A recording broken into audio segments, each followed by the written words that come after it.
কলকাতার কচুরির কথা বললেই মনে পড়বে হিঙের গন্ধে মাতানো কচুরির কথা, আর মহারাজা মহারানীর নাম শুনলেই জিভে আসবে জল। শরৎ বোস রোডে দেশপ্রিয় পার্ক থেকে লেকের দিকে একটু এগোলেই চোখে পড়বে প্রায় 40 বছরের পুরনো এই দোকান, যারা কচুরির স্বাদে মন মাতিয়েছে কলকাতাবাসীর।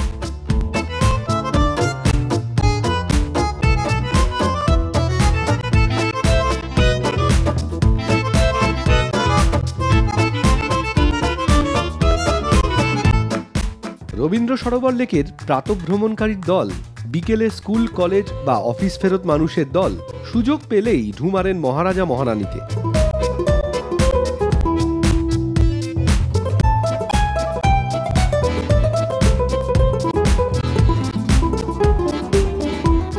হিঙের কচুরির সঙ্গে সুস্বাদু আলুর তরকারি, সকালে ও বিকেলের জলখাবারে এই কচুরির স্বাদ নিতে ভিড় জমান মানুষ।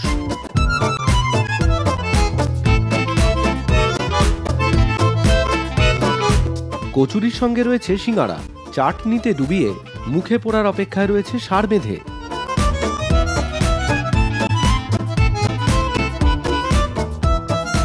নোনতার পর একটু মিষ্টি না হলে জলখাবার কি জমে?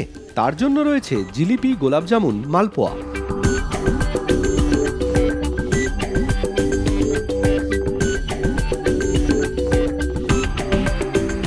তারপর আমেজ করে 1 কাপ চা, সাধারণ কিংবা এলাচ দেওয়া স্পেশাল চা।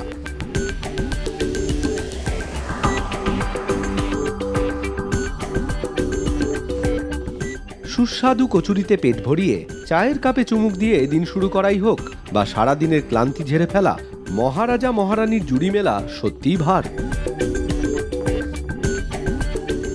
কাস্টমাররাই বলতে পারবে, যে যারা খাচ্ছেন তারাই বলতে পারেন যে কিসের জন্য ওনারা আসছেন এখানে খেতে। না, আমি নিশ্চয়ই কোয়ালিটিটা মেনটেন করছি, যার জন্য কাস্টমার আমার কাছে আসছে খেতে। কোয়ালিটিটা না থাকলে তো কেউ খেতে আসবে না, বলুন। এখন তো অনলাইনের ব্যবসা হয়ে গেছে, চেষ্টা করছি যে হোম ডেলিভারি এইগুলো করতে, অনলাইনে করতে চাইছি।